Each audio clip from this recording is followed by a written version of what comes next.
So it's 4:32 on the 25th. When I looked up at the time, it said 4:32, but then I saw 2:34. I love it when there's a countdown. Even though it's like, oh my God, we've been counting down for quite some time now. But surely the countdown's leading to something. But but anyways, the world's crazy still. I mean, it's going to continue being crazy. It's not going to, especially it's going to keep being super crazy until something happens. I don't know what it is, because it sure seems like a lot of this stuff would be enough, but that's what we'll see. It's like we have to get past it and look back to see what it is that actually is the thing. Because to me, looking forward, it's like this big, it's just like, I always see it like, you know, you're asleep in the dark and your brother comes in and turns the lights on and says, get up. So that's what used to happen when we were kids all the time. We would all do it to each other, though. It wasn't just one perpetrator. We would all like get even with each other. Like, if you were the one who went in to wake people up, it's like, turn the light on, get up. That's how it went in my family anyways, when I was a kid. But so, but that's what it seems like that whenever I look forward to it, it looks like it's something like that. Like, what? But you see what, with all the people, stuff like that keeps being. But the big talk I keep seeing, well, a couple of things.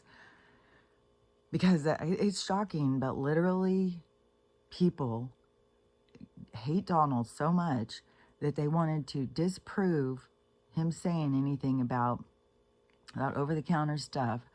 And so, and this is pregnant women too.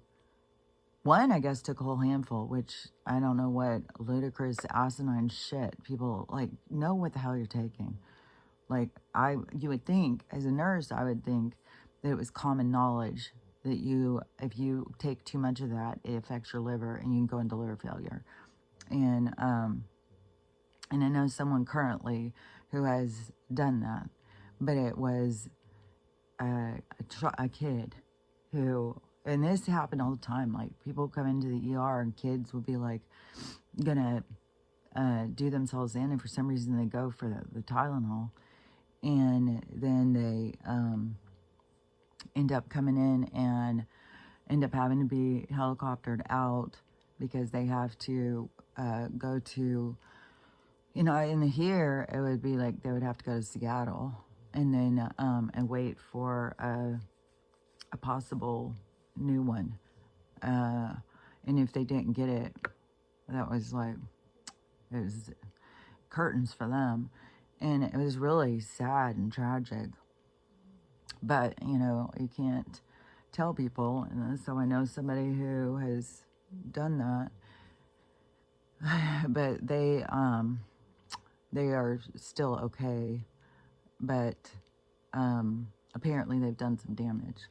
So, but now all these ladies have decided that's their solution against, to show what an idiot they think Donald is. So they're all popping that stuff.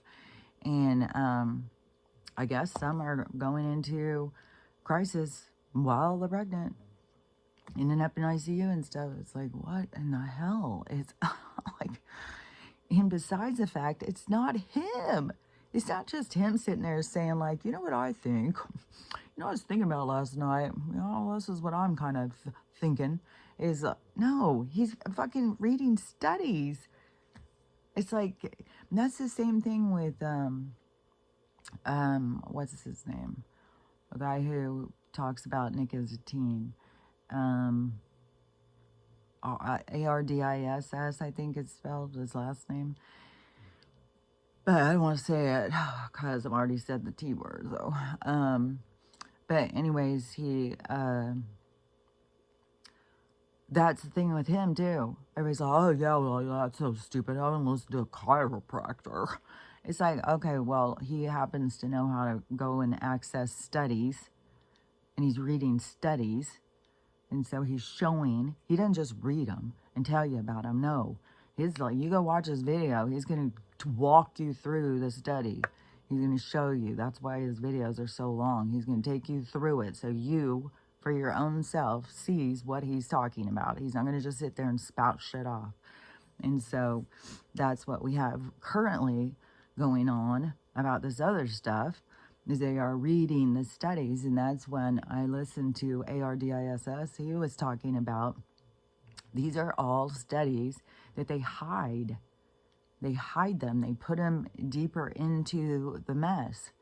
And then they also mislead by, there's a, like a, what would that be? Like a, this one word keeps being stuck on my head.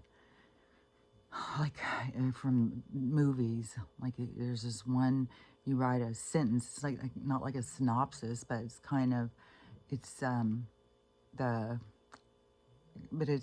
line that tells you everything.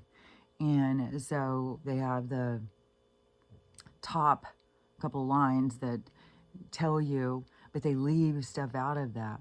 So when doctors are going through studies, which most doctors don't have time for it, that's a corporate life.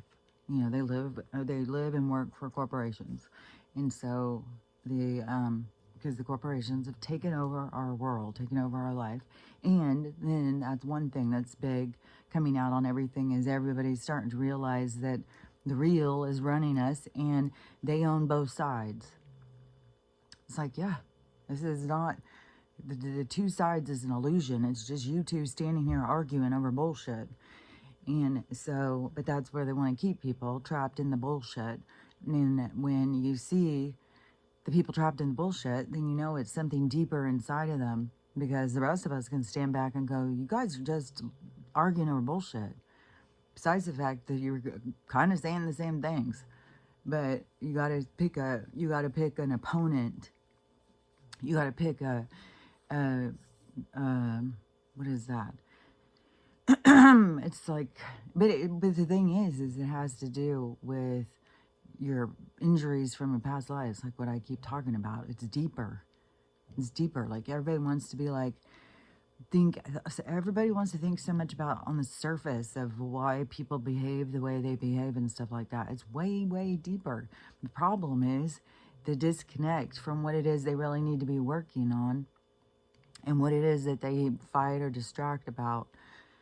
Because what the things that push them and motivate them and get them all hostile is what is deeper. It's the thing in our current situation that is meant to promote or bring to the surface your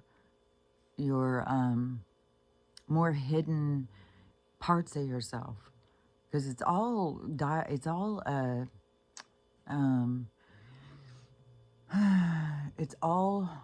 there's a whole bunch of words, hold on. Orchestrated. It's all orchestrated, this whole thing happening in our world. And it's not just them making a movie, but it's like they became aware that we're in a movie, and so then they started playing their roles. And so it is because the actual movie is orchestrated by the universe. It's like by the universal mind. It's by the consciousness of the universe is what creates the movie. And we came in to the movie. We came into the movie to play a role in the movie. And whatever your role is, your role has to do with your other roles and what it is that you have stuck throughout your different lifetimes. Whatever got stuck in you, the lifetime you're in currently, is to push it to the surface so that you can distinguish the fire. Yeah, it's like a smoldering inside of you, but you need to move the debris so you can get to the flames.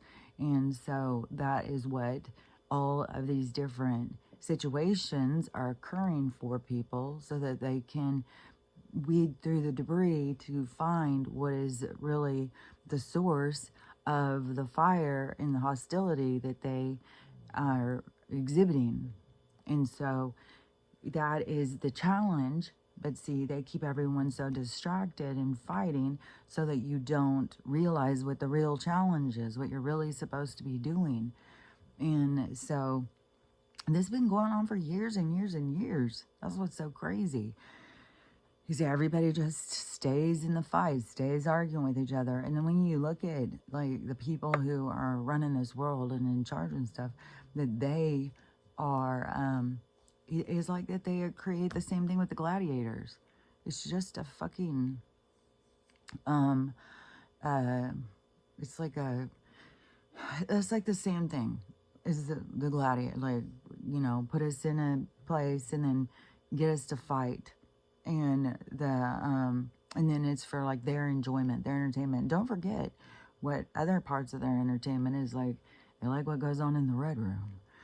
And so, you know, they enjoy, but also they don't just enjoy it because they don't really have the same kind of things as feelings as us. They feed off of it. They feed off of the energy. So, ooh, that's kind of creepy. Because I just, like, the way I just saw it. Oh, like they can just sit there. It's like a transference of energy. Like, say they're the spectators in a red room, but they can be online.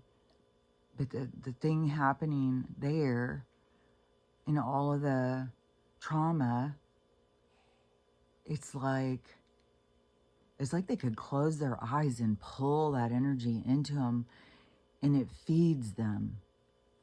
It makes them more energized and feel more powerful, because that's their power trip.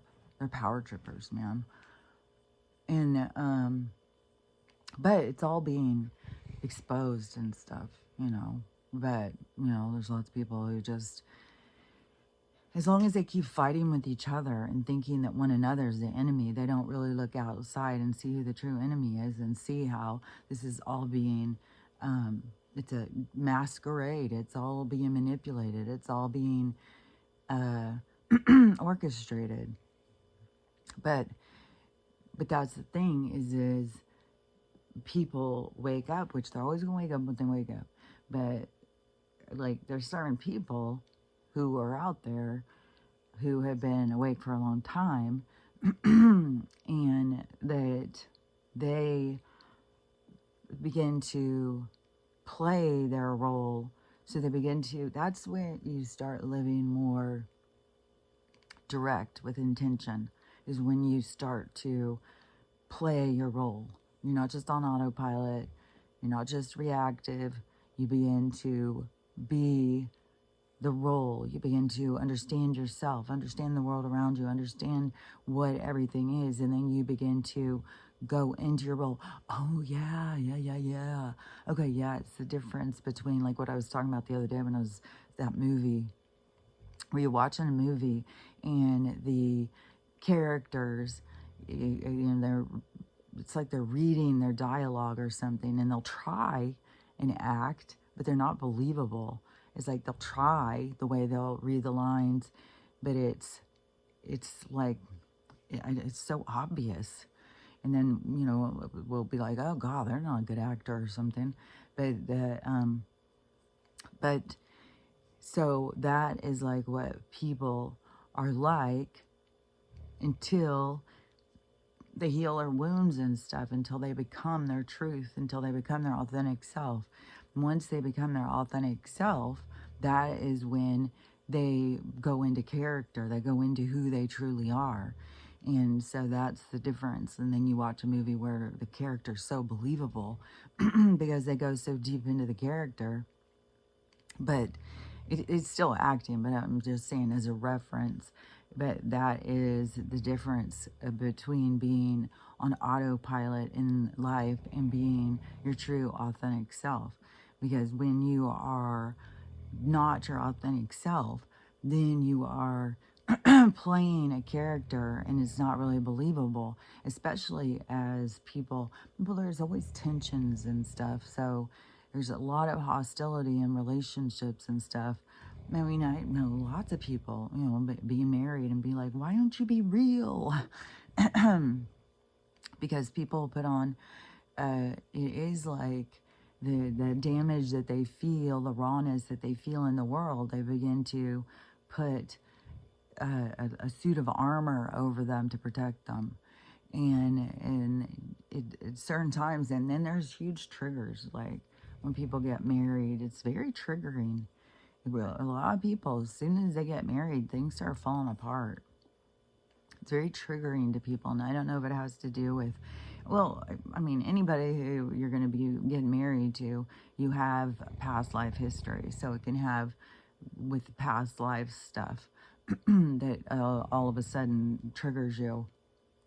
And about a lot of rejection, abandonment, control. There's so many things that get triggered. And so, but people don't generally start working on their wounds. They just blame the other person. You know, it's your fault I feel like this. It's your fault I feel like that.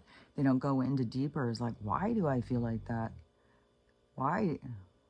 What is that? I don't know what it is.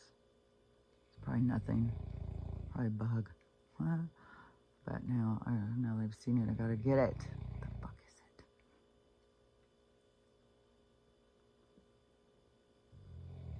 Maybe it's an illusion. I don't know. It didn't feel like anything. But it was shiny. Okay, so, anyways,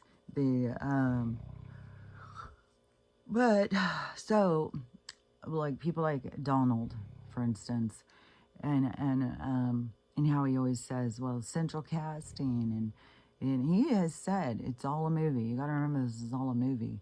And the thing is before you're awakened, this all is real. Everything's so real. But on the spiritual side of things, you come in to be a part of the movie because you learn through the experience. Yesterday, I kept on having all these near-death experiences popping up on my page. And which I used to read those a long time ago. That was a part of my looking for the truth. I was like back when I was 20, and the books I was reading was it wasn't so many people putting them out, because when people would put them out before back then, people would think they were crazy. Oh, you just dreamt that. Oh, that didn't happen. Oh no, you know, everybody kept saying that kind of stuff to them. And a lot of people who had them just kind of shut up and shut down. They just stopped talking about them because people kept telling them that they were crazy and it didn't happen. So then there was some sort of wave, and it was probably has to do with the awakening, where people started listening to those things. But back then, I was listening because I could feel, I knew, there was things I knew. I mean, I was talking to other beings that were outside of here when everybody's trying to say that Earth is all there is, there's nothing out there and all this stuff. And I was like, well, I'm talking to people. So, and they're always trying to help. So, talking to some, I mean, they weren't standing in front of me where I go, oh yeah, there are people. I mean, they could have been insectoids. They could be just big brains up there. They could, you know, just light beings. I don't know, but they were conscious beings speaking to me and telling me things, like trying to enlighten me or help me to see things. But that was a part of my motivation to leave the church, because I knew the church was, it's like everything that I was learning at church, I was like, it wasn't fitting to me. It wasn't making sense. It was all just like, and I would get these visions, like I said, like about, you know, the peasants being controlled through this book by the people with the money, and the people with the money have to control the peasants, because otherwise things would be out of control and the tables would turn. So and like I said, I had also that vision all the time about the plague and stuff. So I knew that the control was serious business. Like they've got any link to control. But I didn't know. I mean, what I know now and what I knew then is, you know, it's like come a long ways.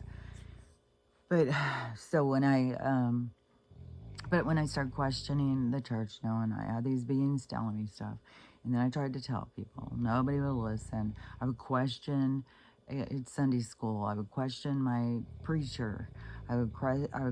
Question all the stuff. And there'd be always the thing would be, you just gotta have faith. You just gotta believe. And you don't question it. It's like, that doesn't make any sense because this makes no sense. Nothing is making sense what you're saying. And like the Adam and Eve story, I could never wrap my, like, even though they told me that that wasn't true. And I knew because what I saw was a mix between evolution and the Big Bang. And that's what I would always tell people. I said, no, it's like it's like a mix. It's not just one thing, like the Adam and Eve story. No, and it's not just the Big Bang. It was two things. And I could see when I would be shown, I could see something about labs and genetic kind of process or something with, I always would see it as monkeys, and which I don't know. I don't know what the original thing was. It could have been, like a Bigfoot ape kind of being that was living here, and then the Anunnaki was like, well, that's the one we'll take. Because more primitive man was probably more hairy and didn't develop language and with a lot more impulsive and lived by more like an intuition, like an animal instinct. They lived more, I think that they probably when I look, it is like, like a group of them jumping on one and beating them to death and stuff. So it was a more hostile kind of animal. I don't know. I don't even know if gorillas do that. Like, I know in the animal kingdom, like they will run off another, like an alpha. There can't be two alphas in the thing. There's one leader of the pack. And when one is going to take over and move into the role, like a younger one's going to come up and do the older one, then if they beat that one to death, or if they just run them off and then they starve or something.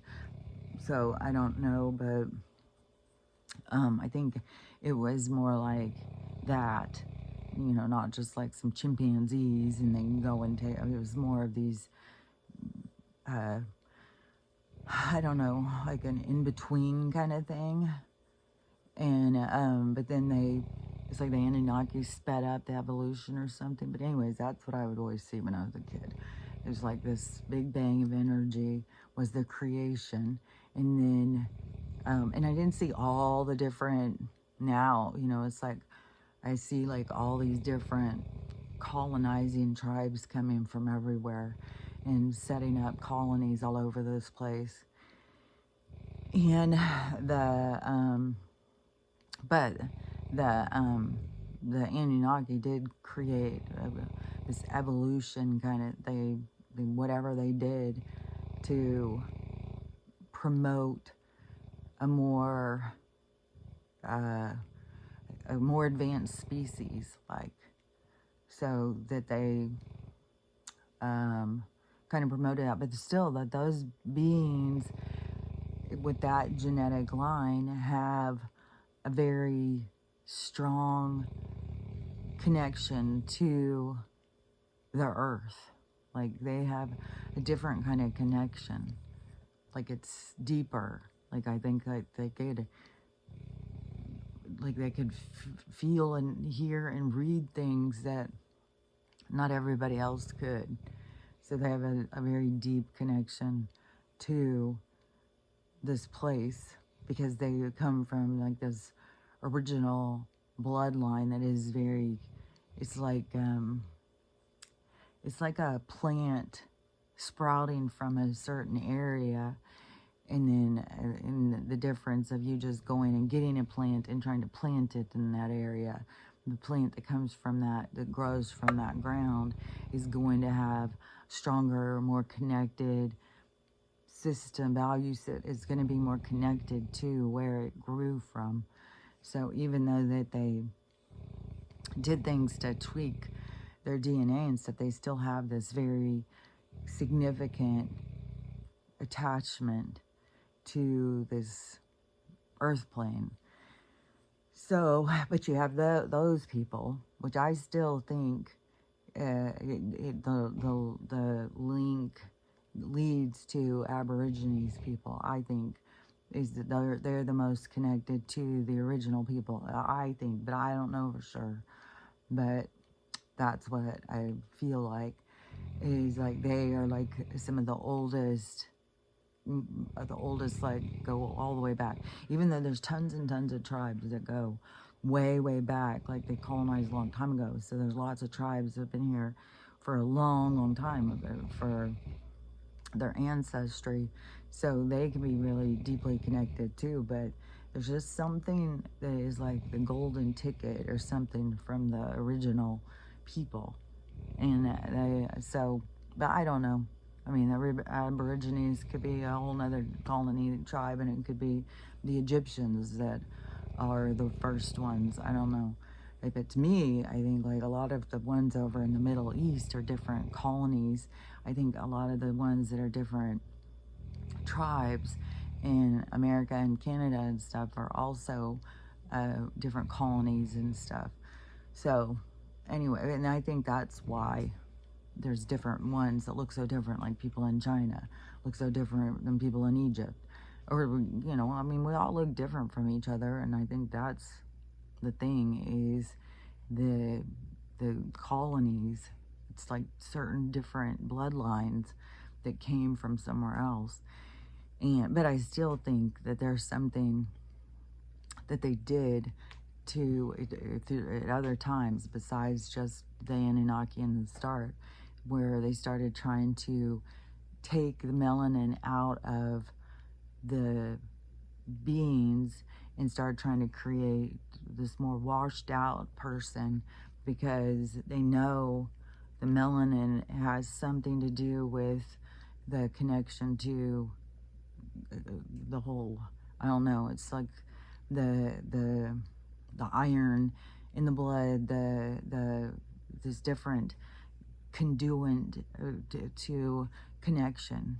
So it connects them to something that I think they're always trying to deceive the spiritual side. They're trying to keep the spirit locked down in its own prison.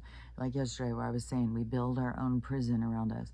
So these people who are understanding of that, they try and keep your spirit locked into this prison and keep you in a disconnect.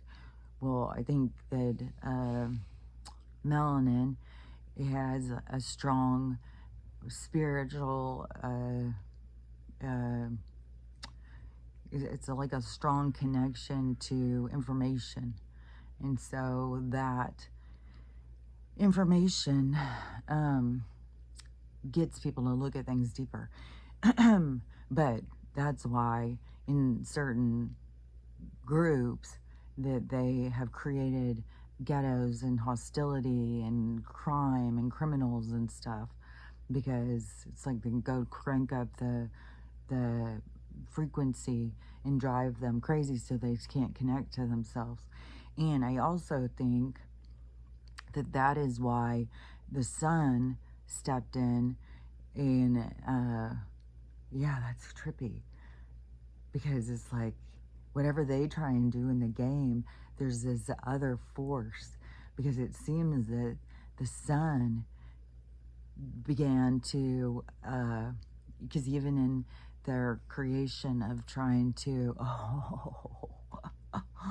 so even in their creation of trying to evacuate the melanin, say, but then you go out in the sun and it activates it and it starts bringing melanin in, you know, it starts activating your melanin.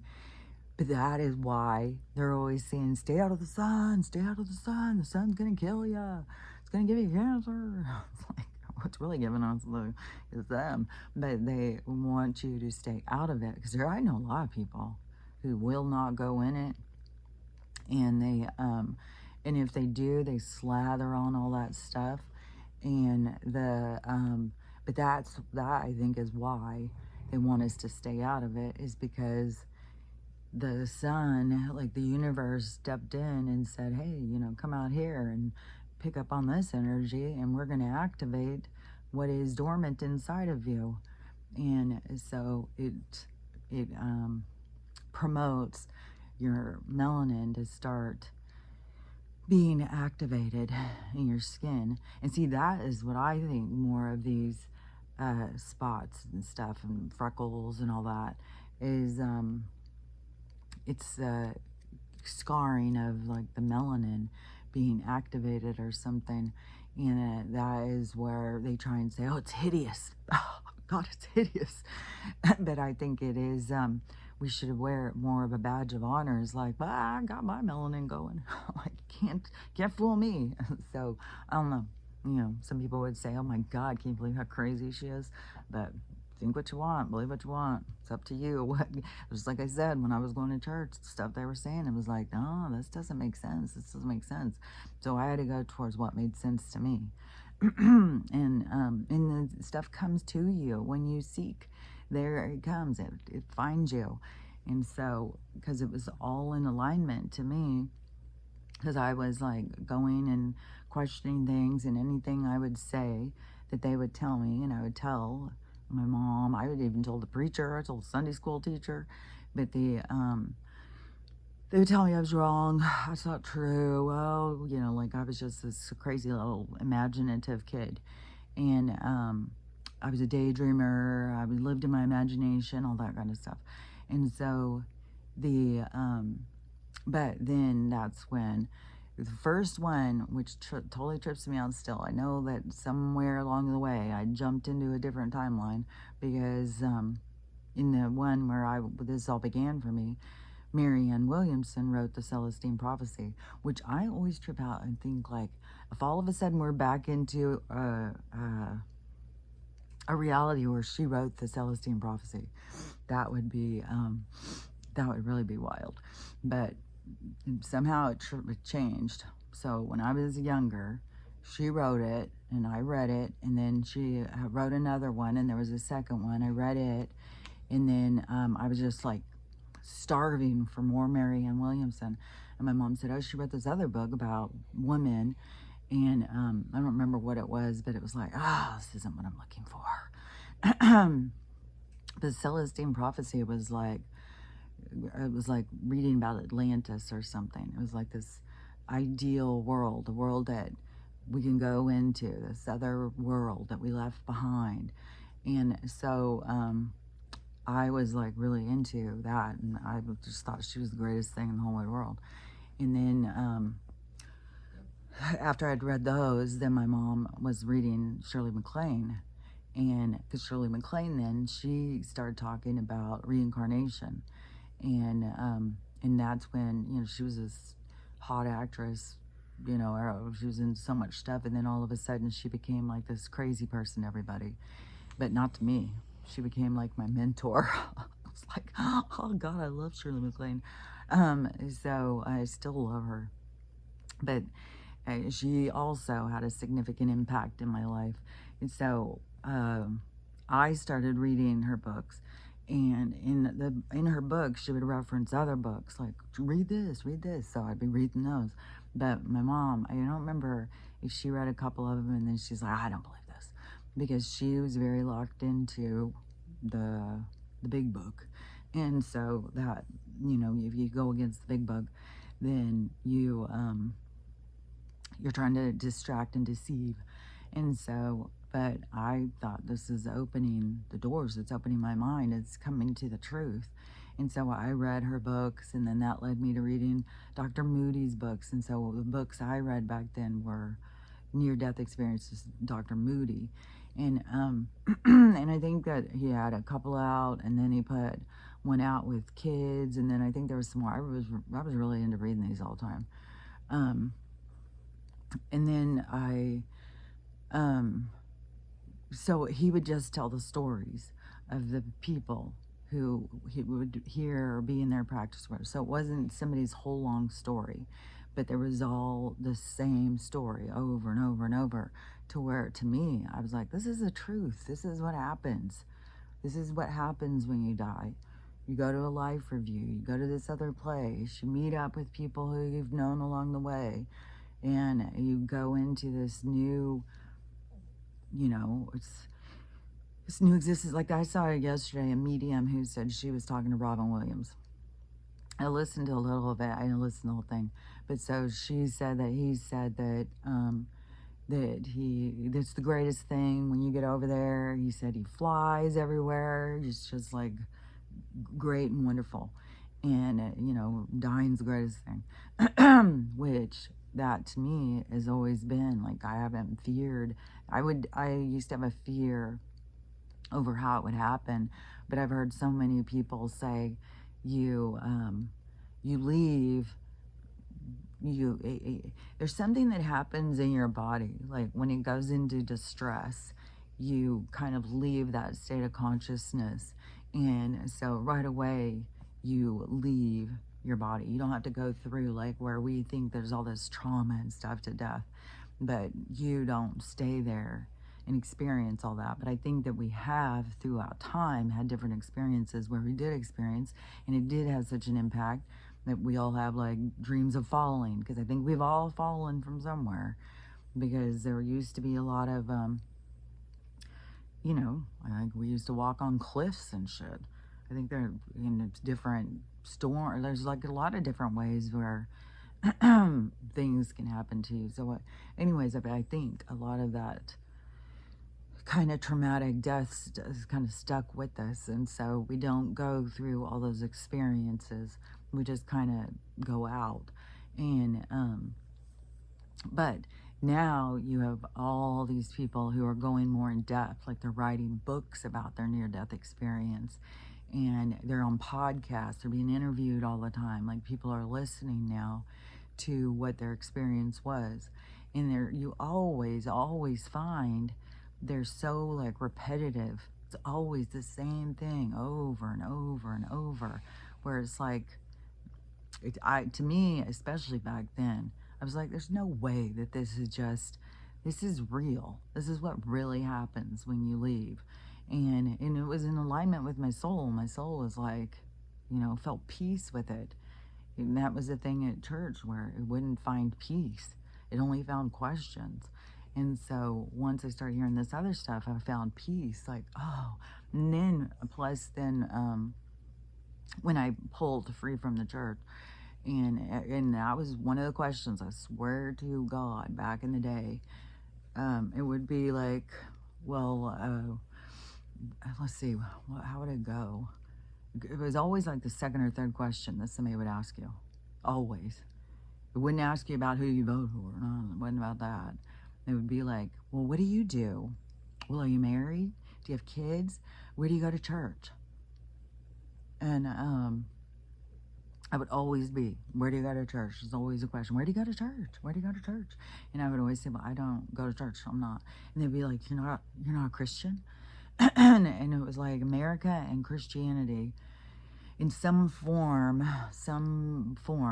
had to be a thing. But then it was so divided too.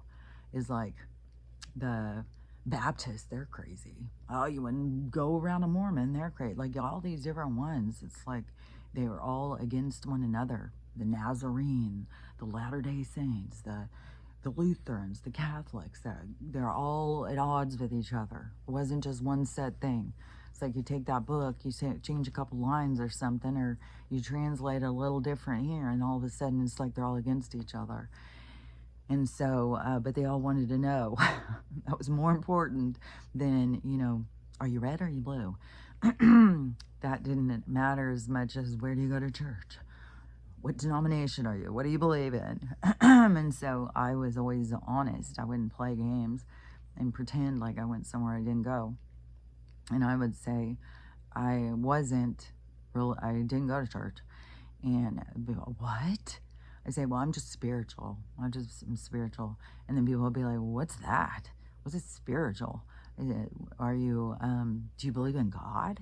And I'd be like, well, yeah, I mean, I believe in the universe. And they would be like, what?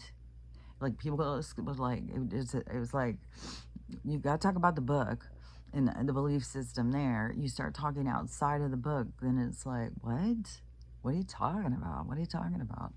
And so that went on for years, because then at some point, then is when I realized, like, Buddhists also believed in reincarnation, because that was a big thing to me too. I would always tell people when they would be like, well, what do you believe? I'd be like, I believe in reincarnation. And that's when they would be like, an eye roll, like, okay, let's get away from the crazy lady. And so people thought I was real kooky, and I didn't care. I had to stick with what I believed in. I couldn't go and try and make others happy and, oh, well, I'm a Lutheran, because I grew up Lutheran. And I didn't give a shit. I had to go with what, I had to be true to myself. And I was spiritual, and I believed in reincarnation. And then I always thought, given the opportunity of other people hearing that there's people who believe in this crazy stuff, that would get them to maybe question something, like plant a seed. Like, they would start to think, like, well, I talked to this lady once, 10, 20 years ago, and she said she believed in reincarnation. And so I always thought it was important to be true to what I believed. And so I would say it, no matter how crazy people thought I was. But I was so used to being called crazy from, oh, Miss Daydreamer over there. And then plus my whole weird experience at school. Like, my whole experience at school was just so weird. And I knew school was not right. I knew there was something off about why they were putting us in school and stuff. And yesterday I saw a kid getting picked up on the yellow bus, and I was like, God, it's just so creepy. So fucking creepy. Give us your kids. Give us your kids. We'll teach them. It's like, God, it's creepy. And so, anyways, then so after that is when I started hearing, I don't know how it was, where I started being like, finding out that Buddhists believe in reincarnation. I think Hindus, there's a few of those that believe in reincarnation. And so I was like, well, I'm gonna learn more about Buddhism then, because maybe I'm a Buddhist. I drink a lot of tea. I don't drink coffee like everybody. There was things about me that were different anyways. And since I already believed in reincarnation, I thought, well, I'm more connected to this group over here. It's, my belief system is following me. And so I then started looking into Buddhism and stuff. I read Buddhist Bible and stuff. That's where I started being like, oh, it's more of a philosophy of how to live. The one I read, like, I don't know if I didn't, I don't have my books out here. But once I get unpacked and get my books out, I'll show you my Buddha Bible. But I got it this was funny. I know I've told this story before, but it's funny because I went to, I don't know, football game or a baseball game with my friend at the time, our husbands, and we all went and got hotel rooms at this downtown Seattle hotel. And then we went to this sports game, which I'm not into sports. And so it was like, I don't know. I was just like, I'm not into it. And so we went back to the hotels and stuff. I think we went out to eat, whatever, all that kind of stuff that you do. And then, but in the hotel, in the drawer, it used to be every hotel that you went to, which they don't do this anymore, but it used to be every single hotel you would go to. If you open the drawer, there was a Bible. And so it was trying to, anybody who stayed so that they could get the Word of God. And so and you were supposed to take the Bible if you wanted the Bible, and then they go around and replace the Bibles. But so they were trying to get people to, take the Bible. And so when we went to this one, when you open the drawer, there was a Bible and there was a Buddha Bible, or Buddhism book. And so I was like, oh my gosh. So I started reading that, and then I took it. And then I told my friend, I took the Buddha Bible, and she's like, oh, you're not allowed to do that. I said, yeah, you are. That's what they're there for. So I think she ran back up and got hers. But I don't think that she was ever into Buddhism. But I think she went and got hers because I said that's what they're there for. You're supposed to take them if you're interested.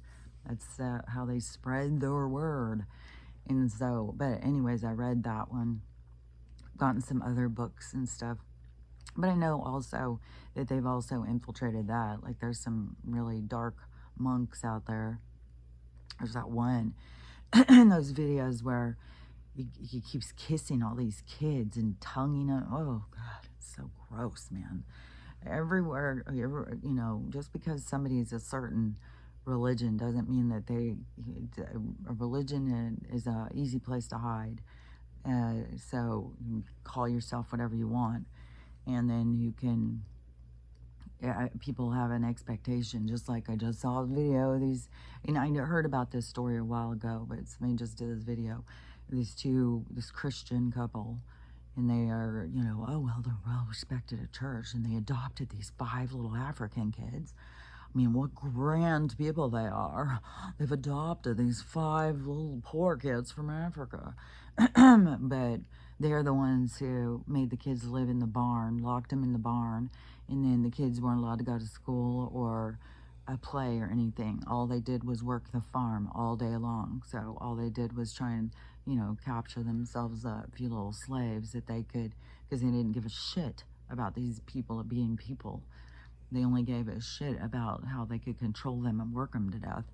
And so anyways, but they got busted. But that was just another thing, because there's like a whole bunch of these. There's another guy who just got busted, and he's the preacher's son, and he had 4 or 5 people that he's been holding captive in his basement or something, which I mean, it's so weird. Are they brainwashed or whatever? I mean, there's a man and his wife, and like there's adult people that he's holding captive in his basement, and one of them died, and that's how he ended up getting caught.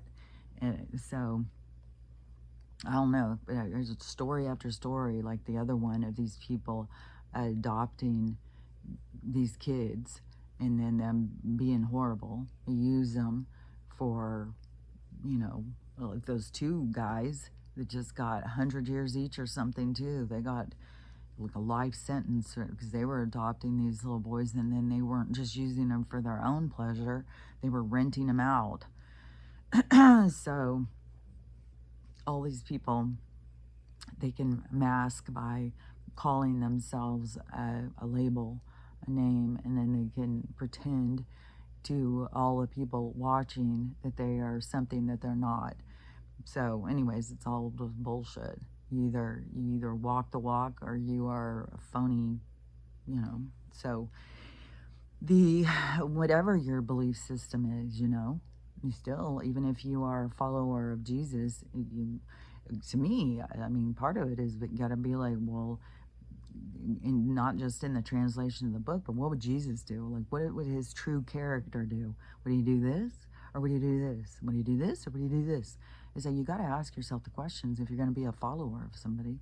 You can't just be like, believe what somebody else tells you about them. So you have to use your own discernment. And that's how they've got these people so twisted up in religion. It's like most of the stuff that you guys think that he did or would do, he wouldn't do. Like, it wouldn't match his true character.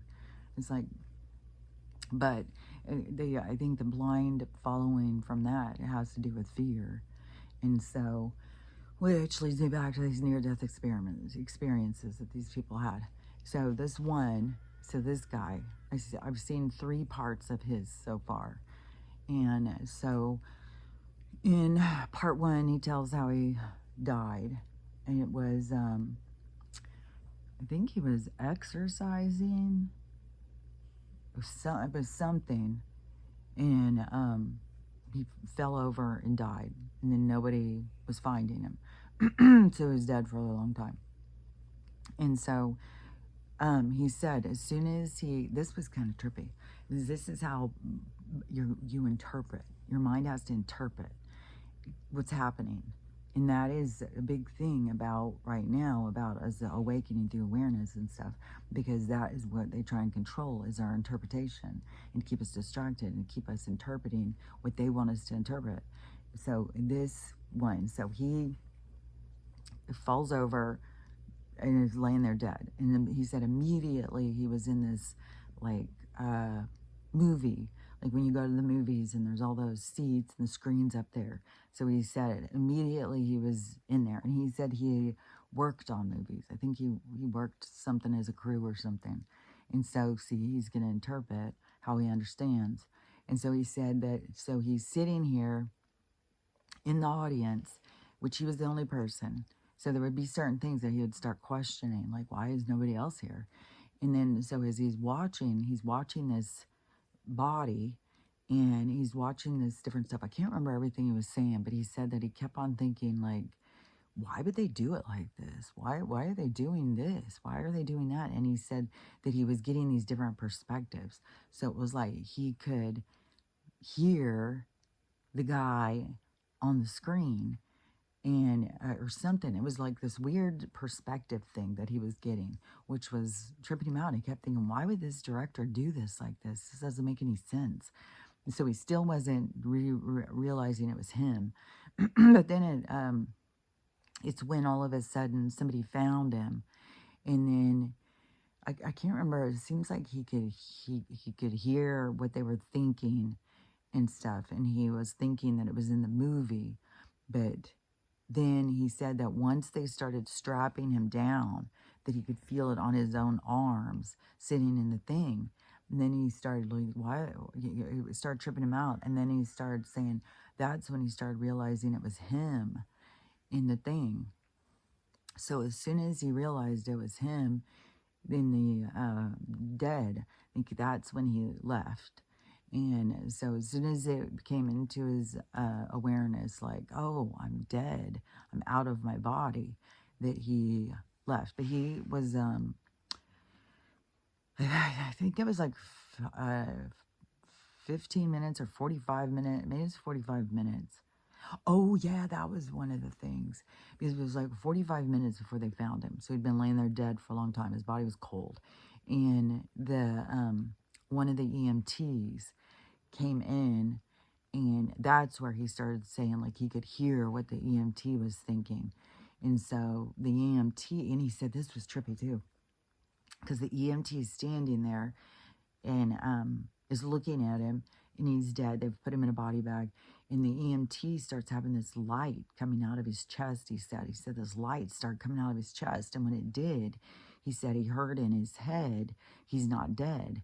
But then the EMT started arguing with the voice he heard in his head, and the light went back down. And he said, something like, I'm imagining this or something. Why am I thinking this or something? So he started questioning the voice. And so then it came in bigger and stronger. This big light, he said, came out of this guy's chest. And then he heard it again. He's not dead. And the EMT started to argue, and then he just decided to go and look. So he unzipped the body bag. And this is where the guy's sitting in the audience watching this, thinking, why is he doing it like this? Why can I hear, But it was once they started doing this stuff is when he started realizing, like, oh, that's me. So he said that the guy starts feeling and feeling his heart and his neck and all that. But I think it was his femoral artery or something. He felt like a little pulse or something, where he felt something where he was like, okay, we're working on him. And so they started trying to bring him back. And so they loaded him up on the ambulance and stuff. So this point, the guy leaves, and he's not there anymore. And I can't remember all the different things that he did or went through. It seems that, because I saw a few different ones, it seems like he started going, and maybe he met up with his grandma or something, and then they went, because there's always like these family reunions and stuff. So there's always, everybody, you get to meet up with everybody, and there's all this hugging and talking. So obviously we can still feel things and stuff, because there's all this hugging, and the people say it feels so good. But it's like, I think, a different kind of feeling than what we feel with hugging and stuff. But I feel like that your sensory, like going through this this opportunity of existence through an avatar and feeling what feelings feel like, that it gives us the idea of what feelings feel like. So then if somebody hugs us, we know what a hug feels like. So it gives us more information. It enlightens us. It gives us more codes to come out of, to fall back on. So it creates more elaborate of a system for your orb, like going through experience. So it's not just the hard things you go through. It also it teaches you things. It gives you ways to see things and experience things. So it's an expansion of self in all different directions. So anyways, so he goes and he said at some point he realizes somebody's behind him, and he turns around and he looks and he says, "Are you God?" And the guy like laughs at him and says, "No, I'm your guide." And he goes, "But I can take you wherever you want." And he said, I don't remember where they went, but he knew, I mean, he could tell you what the guy looks like and everything. And so, and at some point the guy tells him, "My name's Drake," and he's guiding him, taking him around and stuff like that. And he takes him into the life review, and he said that in his life review he was going through and he was seeing everything that he had ever done to anybody, only he said he had to experience it from their perspective, which I've said a zillion times. Is so you experience your life through how others perceived you, because it gives you more insight. And he said at the end of seeing that, he felt like shit about himself. He was like, "Oh my God, I'm horrible." And then it was like his guide was like, "No, you're not. Look at this." And so then he put him through to show him all of the good things that he had ever done. And he said it was things that he never even thought were good things or anything, but they had a good, it was helpful to somebody or something. So all these things then gave him this other perspective of like, feeling good about himself. And so he could recognize the importance of, the feeling good about yourself. There's a whole bunch of stuff, all these different things that I talk about. He was saying all this stuff. So then there was a couple of things though of so he was he went and he talked to his grandma. And see, and I don't know if I saw the whole thing, so I don't know if this was his grandma he was talking to here, or it seemed like it was once he had come back he went and talked to a grandma or something. But so I don't know if it was his great grandma or something that he met up, or maybe he didn't even meet up with his grandma. Maybe it was like he just all of a sudden realized, because there was somebody else who did meet up with their grandma in one of these. So I might be getting crossover, because I know he went and asked his grandma about if she knew anybody named Drake or something. And she said, "Oh yeah, your grandpa Drake, he was well loved. He was a great guy, and he was famous for being such a good guy and stuff." So that was a confirmation to him, because when he saw the picture, it was the guy who was his guide. And so that's the thing too, is like you have your guides. Like I know my grandpa is one of mine, and I found that out through the medium that I talked to when I started having all these significant things happen in my life. And I thought, and it was after my dad died, and I thought it was my dad doing it. And then, but when she went and talked to my dad, he was still in like purgatory kind of thing. He was still in the, in isolation, because you can't, your vibration holds you out. And then, and so that's when I told her, can we talk to my grandparents? And so that's when she told me that my grandpa has been with me my whole life. And he always watches over me and stuff. So my grandpa is one of my guides. But then when I started having visions of other past lives, and I started seeing, oh, in this past life over here, he was my father. So we're all connected in these significant ways, and we guide each other. Like you've probably been a guide yourself to different people at different times. When you aren't in the game, you're guiding somebody through the game. So we've all, I think, been guides. And so and we guide each other. We're all just connected like that. And so anyways, he so then he saw like his grandpa was his guide and stuff, and so that gave him some kind of a confirmation that this was all real. And then, but the thing that I wanted to say too is, he said he was shown the future, and so he said the future is fantastic.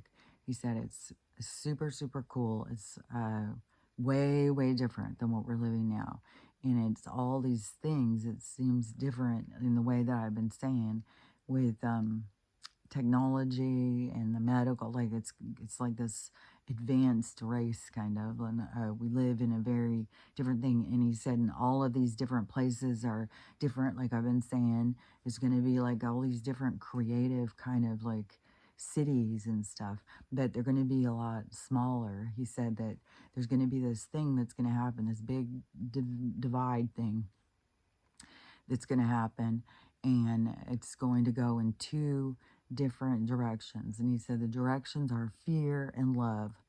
And the love is going to go into this new kind of existence on earth that is, he said it was so fucking cool. And so that is what I'm always talking about. That's what I'm here. That's what they refer to as the age of Aquarius and the new age, the new earth, and all that. Is this new advanced kind of society that occurs through the focus of love. But that is why they keep people trapped in distraction and fear, is because that is what will hold people back. And he said that the majority of people go with fear. The majority of people don't go into the new thing. I still say it's going to be more than 15,000, but that the majority of people stay trapped in fear. But that isn't, I mean, nobody has to be like, think that they're a loser or anything like that. It's just as you just go in and learn more lessons, you just continue advancing through the school of learning, which one of the things, one of them, it might have been this guy, I don't remember, but they were referring to this like it's school. It's like you're in school and you're just learning. And all the things you learn are so helpful to you as your soul. And that is, all the things that I say, it's all the things that I've been saying. It was just like all this confirmation, what these people were saying. But anyway, so I wanted to talk about, because he said that it's the fear and that's going to hold people back. So it is the dark. And, and I can't, get anybody to break out of fear that is stuck in fear. I think that those of us who understand, though, we are meant to talk about it, because anybody who's on the edge and can pull themselves out of it, that it helps them to have people talk about it, because fear can keep you so trapped. And I don't know, it's almost like fear is like a comfort, kind of like, like getting under the blankets and the fear. It's like wrapping yourself up in it, and because it gives you some emotion that makes sense. And it's like the other is more vague, and so it's very vague. And then it not only is it vague, but it also promotes you to have to face parts of yourself that you would rather let stay hidden, because it's like, yeah, the story of Scrooge, and I remember when the first ghost was going to come, the ghost of the past, and he was so scared. Even the second one, then he was scared. Even the third one, when are you the ghost of the future? Even though he seemed to get more comfortable as it went, but still, it was still shrouded in fear. He had to go through the whole thing to finally pull himself out of fear. And so he had to face all these different sides of himself, and then to see, where he was going if he continued, and he had to make the change. He had to see, and then he had to decide that he wanted different. He had to save himself. He had to be like, I don't want that. How can I do something different? Which then, when he started doing something different, it was just acts of kindness. It was being real, being authentic, to put down his weapons of protection and to start being more vulnerable, start putting himself out there more. And that was the work to go forward, where then he's putting out love and love is coming back to him. So it's more simple than what it seems, but it still can be scary. And because you do have to face your past, you do have to face your present, and you do have to face your future in order to be able to see the error of your ways. Like, to me, a lot of people who have had near-death experiences, it was like lucky. Is like, fuck, they got to really see things that a lot of people don't see, and it really helped them through their lives, which everything is always going to happen the way it's supposed to happen. As I feel, I feel always so fortunate when I came out of my body. It was like at a young age, especially, because then I could see I never questioned it at all. Like, oh, I'm alive without my body. I'm alive and I feel exactly the same. I didn't need my body. I didn't need my brain to think. I didn't need my feet to walk. I didn't need my eyes to see. I just, I am. I am what I am. And, but so many people are so connected to the body, they don't see that. So I feel like it is lucky if you have an opportunity to get out of your body to be able to see that you are the same in your body or out of your body. So really, what is your body? And and the one girl on her near-death experience too, she was asked, like, do you want to stay? Do you want to go? And all the people are like, fuck, and being dead is the way to go, boy. Nobody ever wants to leave. It's like being home.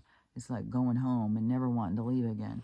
And so nobody ever wants to go back. But this girl, she did. They asked her, you want to go back? Because we can just stop your heart right now. And she's like, no, I want to go back because I'm in the middle of something and I got some good shit going down. And so she wanted to go back. But which usually, every time I always hear these ones, they're always like, that they don't want to go back. And people are always told that, well, you have to go back. And so, I don't know her storyline, but your storyline is for you.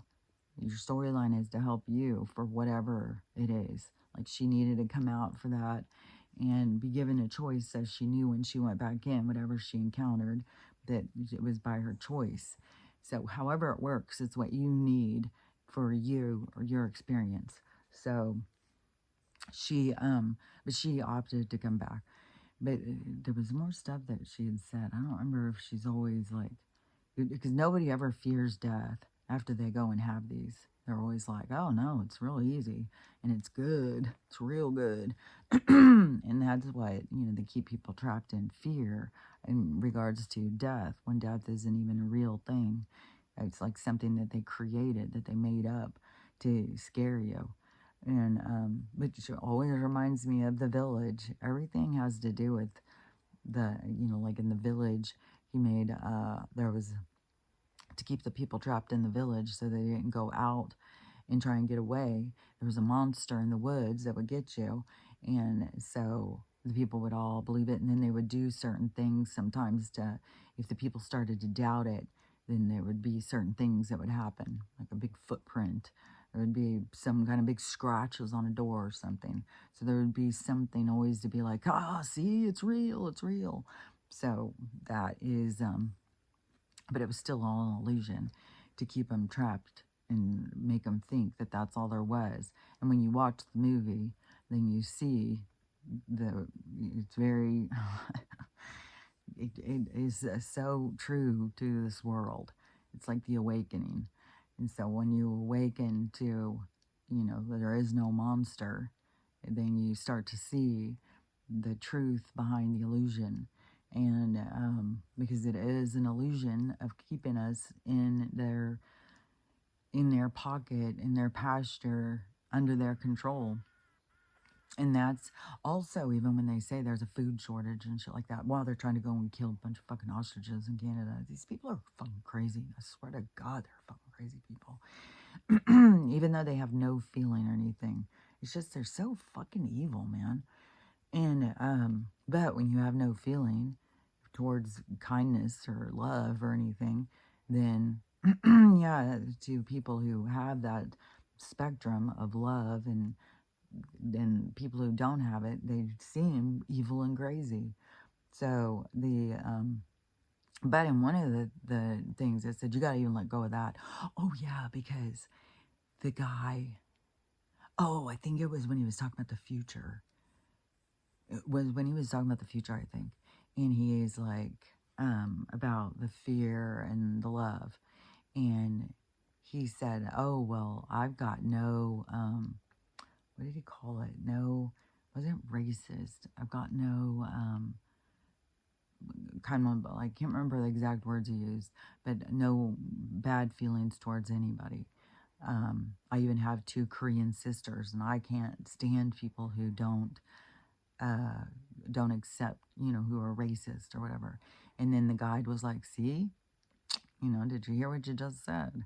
He said, yeah, you have got bad feelings towards people who have, it's like having bad feelings towards people for having bad feelings. And it's kind of a trap. I remember years and years and years ago, and it was back when I used to watch the news. My kids were little. And I was like, God, I hate whatever it was. Bad people, mean people, evil people, killers, whatever it was. I was like, God, I hate them. And my husband said, yeah, I hate people who hate people. And I was like, that is true. Like, you're being exactly what you don't want to be. And so that's kind of what his guide told him. Is like, you are being what it is that you don't want people to be, because then you're deciding these people aren't worthy, and so you don't like them. So that is where we have to get into this whole thing of being, not feeling ill will towards anyone, accepting everyone. And that's the huge process that we're going through, is learning to accept ourselves, learning to accept everybody else, because it is, that's what holds you back. And so but the fear factor thing is, they've got so many people trapped in so much fear. Which yesterday, even my mom, she was telling me some stuff that's going on her news things, and she said, "Did you hear about all this rapture stuff?" And I said, "Yeah, I did." And she goes, "Well, that's a bunch of nonsense." And she said anybody who's really religious would know that you don't know the day or time. Jesus himself said you won't know the day or time. So I don't know what these people are sitting here thinking that they know the day and the time that they're going to be raptured. She said, that's the stupidest shit I ever heard. And so she was carrying on about that. I said, yeah, well, I thought it was pretty kooky. They all, but she said, I said, it's worse than just them thinking it. They gave away their stuff. They told their kids. There's lots of, it's like it's a bad deal going on, man. Which I feel like I did see one person who said that, I didn't get raptured, so now and I don't know if it was a fake video, because then they're like, I've turned me against the whole thing. And she said, now I feel like I just want to go read an Islam Bible or something. It's like I'm questioning things. But see, that is what everything happening in the world right now is, to get us to question things, question our beliefs, to look deeper in. Are we just a product of our environment, or are we in connection with our truth? And but there's a whole bunch of weird stuff about, all these people waiting for that. But then there's a whole bunch of weird stuff, I think, that is happening at the same time with, the real, in order to get people to recognize some things. And one of the things, too, is apparently all of our officials, state officials and everything, they've all, after Charlie, they all zippity-doo-dah-day-dah over to the real for some fucking reason, because I don't know. This is all shenanigans, which I'll tell you another weird thing now that's going around. So Nicolas Cage did a movie a long while ago called Snake Eyes. In this movie, Snake Eyes, there is a representative who is right in the neck, exact same thing, and his name just happens to be Charles Kirkland. Isn't it? Yeah, Charlie. Is it Charlie Kirkland? And then this guy's Charles Kirkland. And then there's more things that the date's the same. Like, there's a whole bunch of stuff where people are like, is this predictive programming? Or, I think, I don't even know. I don't even know. Is it disclosure? Because this is, fuck if I know. Like, I mean, just some of the stuff is just weird. It just gets weirder and weirder and weirder, you know. And I also was thinking, it's so weird. It's like these people who go and they're in these movies, like they're the actors for these movies, and they are paid by this system to go in and do this stuff. But I think that so many of these actors don't realize when they're in this movie, like this is going to play out later. Like the Truman Show. All of a sudden we're going to all wake up and be like, oh, we're in the Truman Show. All these different ones. There's so many. Like this one, this Snake Eyes. And then all of a sudden it's like this whole thing that is playing out right now, played out in this movie long time ago. So I don't know. It's just weird. But I do know that some of these late night hosts, I think they are aware. I don't know. I think they're aware. I mean, especially even there's the whole footage of Jim Carrey being on Jimmy and calling him out for it. Did a whole little skit thing and called him out about that, the late night hosts are there to distract the people and make the people laugh and all this stuff. And called him out about being in the, I'm pretty sure he just came right out and said, like, yeah, you're in the Illuminati, you're one of them. And Jimmy's like, I don't know what you're talking about. What are you talking about? So funny. What are you talking about? Which they have the whole laugh track going for the whole dumbass shit. But people who were in the audience at the time had come out and said nobody was laughing. Or weren't nobody laughing about it.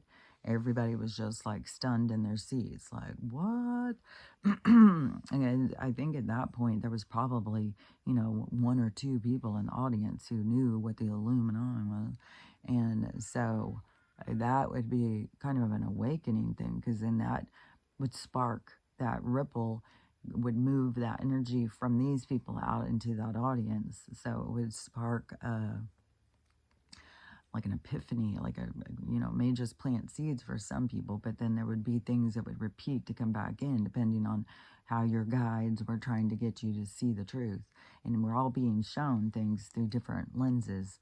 So anyways, I think that a lot of these late night hosts knew exactly what they were doing, and maybe they were really following their own opinions, but they're getting a show to go out and spout their opinions when they don't have the full information, which, is bad karma right there. It's like you're misleading people and you're leading people down a dark path. Like, if you're going to go out and say a bunch of stuff, you should have more information. You should be bipartisan. You shouldn't be one side or the other. They shouldn't be just having people out there that are just trying to pull you into one side. It should be people who are talking about both sides and then letting you decide where you fall in both sides. But they are always talking about this one side and then trying to make like that's the only way to think. And then they put it in movies and stuff too. They'll make fun of like, oh yeah, I would never marry a Republican. Oh God, they're the stupidest people in the whole wide world. And like always pushing a certain agenda and stuff. But now people are seeing through it. Like there was there was a video, or there's a whole thing I guess going around, like all these Hollywood A-listers that they have, and when some of them aren't even alive still. Like when you're saying Tom's on the top of the list, I'm just like, that guy's been gone for a long time at this point. But Jennifer Aniston, like, yeah, she showed her true colors when she came out talking about You better go get one of these right now, you piece of shit. I would never be friends with somebody who didn't follow through. It's like, okay, you fucking psycho. So her, Meryl Streep, all the De Niro, all these people that they've come out of, that's the dog soup. They've come out in support of Jimmy. They're going against this whole thing, and Jimmy's the way to go, and we got to stand in unity and support of Jimmy, get him back on the air. He's a God savior for us all. And so, whatever their whole thing is, 100 of them have signed on to whatever their fucking bullshit is. They're probably paid to do it. They're probably just, their names are used. They're just a bunch of puppets. And so, they're like mannequins. It's like a mannequin that has a following, and then they just pull out their name. Yeah, sign them on. They get all their following. Yeah, I'll sign them on. And who knows if these people are just trapped in a cage? They're in a bird cage. They just pull them out and they tell them, put on a pretty dress and walk around, please. They're just drugged up, zoned out, and walking around like a bunch of just little puppets. I don't know what I'm doing here. I don't know what I'm talking about. Somebody carry my dress. And so it's just weird.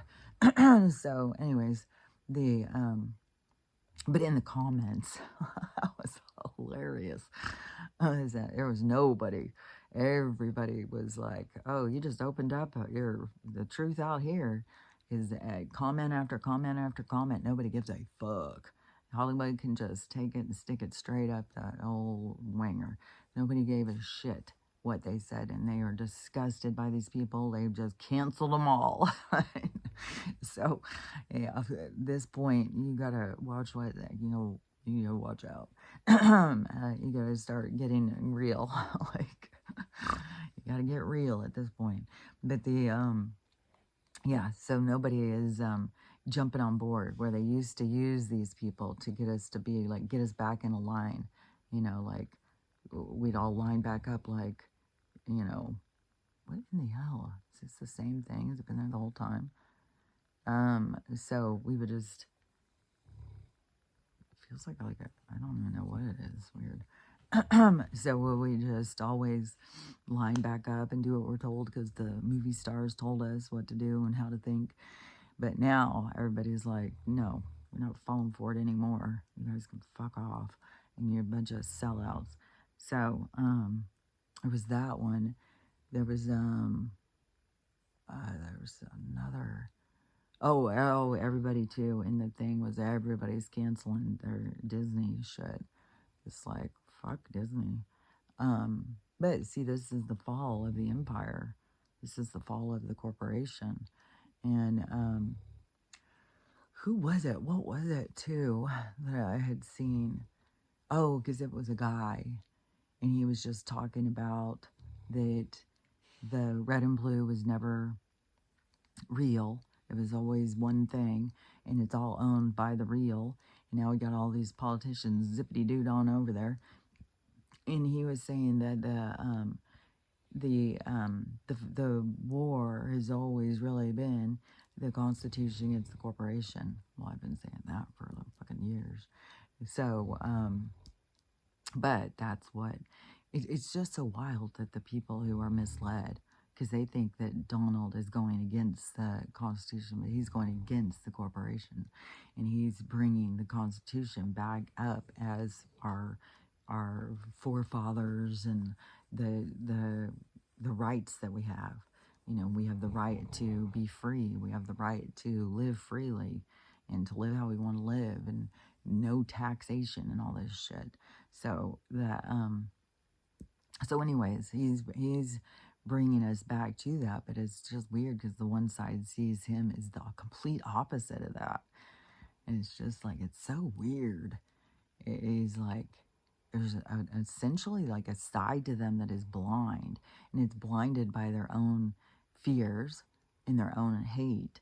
And so, but it's going to continue. Like, to me, it's like the flashing light, but it's like it's going to continue. But I don't know at what point that they start to notice if it's, with the lights suddenly come on and then they start seeing, but something's going to be shown. And now, we're at the 25th, so we're getting close to where this whole money thing's supposed to go. And it sure seems like everything is leading us into that. I saw somebody talking about their bank said that they can no longer something. Um, they can't deposit, they can't do something. And there's going to be more. And I think their bank was called the Public Bank or People's Bank or something like that. It wasn't a bank that I use, or I mean, and plus in different parts of the country, there's different banks too. And so, but that's what the things that we'll be seeing is a lot of that kind of stuff. You go try and use your card, it won't work. You try and get on your bank account, you're locked out. Different things, which mine did that for a while yesterday too. It said that it's updating, and then there's been a bunch of times I've gone to use my card, and then it says it doesn't work, and you have to keep putting it in and trying again. So I don't know. I know that this is going to fall apart, and still when you go listen to people who talk about the X and then the R and then the B, then that those people are saying, yeah, there's a lot of stuff going on, and a lot of stuff with the CRIP, that whole thing, but still the bit is going to fall because the bit has got too much evil attached to it. That's what it was created for, evil. And so everything that is a certain energy is going to fall. It's the fall of this empire. It's like the empire of evil. And so it's going to all crumble. And that's why you got to be on the right side. And even if you find yourself in the dark on some kind of things where you're like in support of something and then you see, just step out of it. Just step away and then ask yourself the questions. What was I doing there? Why was I there? What was I supposed to be learning? What was I supposed to see? Because that's the reason you are where you are. And what is happening around you is happening because it is a part of your experience of what it is you're here to cleanse, which is the more significant thing, I think. The cleansing your soul, your orb, and all of the past is the more significant thing than just where you end up. Because where you end up is like, I mean, there's going to be a lot of us that are going to go to this new age of experience, to experience, like this heaven on earth is the only thing I can think of it, because in heavens, we all love each other and we don't sit and fight over stupid ass shit. But so it's going to be more like that, but it's a lot of work to get there because, yeah, you got to come into peace with everybody and everything. And the way that I find it, which I still find myself being like, like these evil bastards, is the road to get there is the spiritual path of realizing that everybody is on this path of learning. And even the ones that we think of as being so evil and dark, that even though that they don't go to the light, without them we wouldn't be able to learn. It's like, I don't know, like the nuns at the Catholic Church teaching you, and they're knocking you on the hands and on the head, and it seems like they're just these evil monsters. So, but it teaches. So even down here where we've got these people who get control of these realms, we still come into them. We come into their world, and we come into their world because, for one thing, it's a game to see, if you're going to be swallowed by it, because you got to find your way out. And we all have these kind of big egos where, oh, it can't get me. I can outman that. I can outthink them. I can but the way that they trap you and stuff is, it's so intricate. It's difficult to maneuver, in which to me shows that you're an advanced soul to begin with. Like you're coming into a very advanced game to begin with, because it's so intricate. It's so hard to recognize. Like so many people don't recognize what's going on, and so the but whatever your thing is, like if you stay trapped in fear or anger or whatever, it's nothing wrong. It's not like you failed. It is that you're just still working through that. And the soul, the universe doesn't look at it as like a fail or like you're a real loser. It's it's just you're growing, you're still learning and being impacted by these certain things, and so it's like a blessing, you know. You don't want to go somewhere where you can't go, and you can't go somewhere where you can't go. The only way you can get around is your vibration, and your vibration can't go somewhere where it isn't vibrating. So where a vibration's going like this, and you come in and you're going like this, and this is going like this, you can't fit. You can't fit. You have to be going at the same rate in order to fit into that vibration. And so that's this whole thing about, changing your vibration, but you can't change it into something on purpose, like, well, I'm just going to go change my vibration purposely and to become this vibration. No, you got to just focus on the work you're here to do and focus on what it is that you're here to align with and to see and to understand about yourself, because that's the real blessing that's happening, is your growth. And when you're trying to match somebody else's vibration or you're trying to be something you're not, you are not being in your own truth. You're not being in your own lane. It starts growling, by the way. But you are not being in your own lane, which is your benefit. You are benefited by being in your lane and experiencing your own growth. And if you are trying to be something you're not, then you're wasting your time. And so it's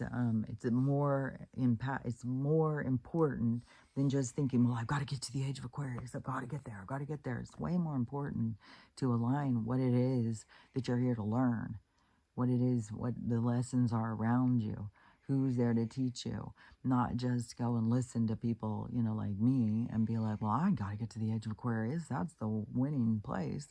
Because you can go at any point in time. It's going to be there for a long time. It's way more important for you to actually go do the work to get yourself to where you want to be, not to try and skip the work like these people who are also misleading people. Just jump from this life into that life. It's like you have to do the work. You have to take the steps, and that's the real growth. That's how you grow. That's how you actually do change. You can't just cheat your way through things. And it's like, that's like a cheating mentality that people will continue to gravitate towards. So the actual thing is to connect to you, connect to your internal voices, and start communicating. And maybe you're just starting right there, and you've got a huge working on your communication skills.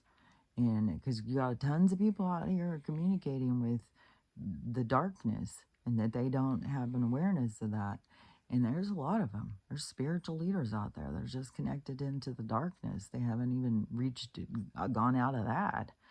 So that is where you got to really go and connect. And that, to me, is like that same thing of like, well, if I'm going to follow Jesus, well, what would Jesus do? Would Jesus do this? Would Jesus do that? And start really connecting into where it is that you, so that you can recognize the positive or the better energy, better vibration. And so you can see for yourself, and you can hear who is trying to help you and who's trying to keep you trapped. And so the more that you connect into your communication, then the more, that you're going to advance, no matter what it is, where you're starting from. This is all a period of time of advancement. And that is, again, where they want to keep you trapped, is to not be advancing, because they figure the more souls that they can keep from advancing, the more that they keep trapped in their realm. And their realm doesn't exist without there being some light. Is what are the dark going to just devour itself? it's got to, it's got to have some light come in so it can devour the light. But our light just always springs back. They can devour you and devour you, surround you in darkness. But as soon as you go internal, as soon as you focus on your light, it starts beaming. But you have to bring it back in. It's like a spark inside of you, and you have to go in and stoke the fire. You have to go in and give it existence again. You have to go in and give it realization and focus. So when you focus on it, it comes back in. So they can keep trying to suck the life out of you and suck the light out of you, but you will continue to be light because you are light. And so and this world is a light sucking place. And so, but that is why you just want to focus on you advancing and what it is that you're here to learn. Don't just get all caught up and focused on, the age of Aquarius and I've got to get there and stuff. Because especially if there's not going to be tons and tons of people that are going to go there immediately, but it's going to be a new reality that anybody can go to. So you want to go through and accomplish what you are there to accomplish, which to me, everything that you're trying to accomplish is to shed the creation of the false self, kind of, because you come in as light, you go into the game all cocky, feeling like, yeah, I can master this. And then you get in and they deceive you and you forget who you are, and then you start building up this false identity, which is, like a weak ass perv or whatever, like whatever it is, emotionally distraught, scared, uh, fetishy, all these different things that they give you to build this false character in regards to. And then you start putting all your energy into that and you forget who you are.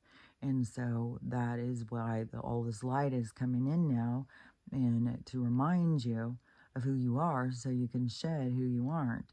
And then when you shed it, it's all of these different lifetimes. So and you've been through some bad shit. Like you've lived through things like the plague and through the Roman Empire, and you've lived through bad things. You've gone through tough experiences. You've become a bad guy through some experiences. So every single being here has shit to shed. And so that is the more significant, more important part of what is going on at this time, is the internal focus on self, of being able to identify and understand yourself on a deeper level so that you can shed all of the debris that no longer serves you, no longer is who you are. Because this is a period of time of being able to see your truth. But it's a huge thing because you have to forgive yourself in order to move forward. You have to be able to witness yourself and also forgive yourself. You can't be stuck in pain and suffering. You can't be stuck in hating yourself, because that's only going to hold you back. And that is a skill, like, to be able to forgive yourself and let things go. That is a skill. So, if you aren't at that point, then you go through more times so that you can. And it doesn't mean that every single life that you're going to go through is a horror show. Like, there's plenty of lives, like, you go through them and you don't have any awareness. You go through them and you learn your stuff. But the more that you can turn on in your code, the more code you're going to run when you go into the other lives. So you're going to still find more peace. There's still going to be some kind of internal knowing that you have inside of you that's going to give you direction. And especially, like, there's certain things you'll start to remember. Just remembering here, you may not know the whole thing, but you'll remember things, and the more that you seek, the more your guides will bring you. So no matter what it is you're learning right now, it's going to help you. And that doesn't mean, I think a lot of people just really get into this whole thing about lives are horrible nightmares because we've been living in one currently. But usually you go through a life and you don't remember that there's something outside of there. You just focus on the experience, and there can be, you know, a heartbeat inside of you that reminds you that you're more, everything's okay, or whatever it is. But that's also an important part of you turning that on at this point, connecting with yourself. And so, because then you go into the next one, you're going to still feel that connection. You're going to still feel this side of yourself. It's like the parts of you that you can turn on will be on. It's not like you're going to go all the way back to the start in your lessons. Your lessons keep growing. You keep growing.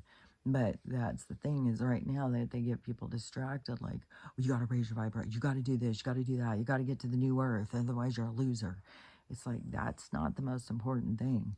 And that is when this new Big Bang thing happens, this new separation happens, that there's going to be a whole bunch of realities. There's going to be a whole bunch of places that people will go. Probably some people will go up into the heavens and have a family reunion for a while and, you know, maybe rest a minute to get their motivation back, to go back and experience. But you always will see the significance of experience, because it is the motivation of the universe, of evolution. It's the growth. It's how everything keeps growing, is you play a role in that, is because you go as an experiencer to experience, because that is the growth of the universe, because every single experience grows the universe. It's not looking for good, bad, right, wrong.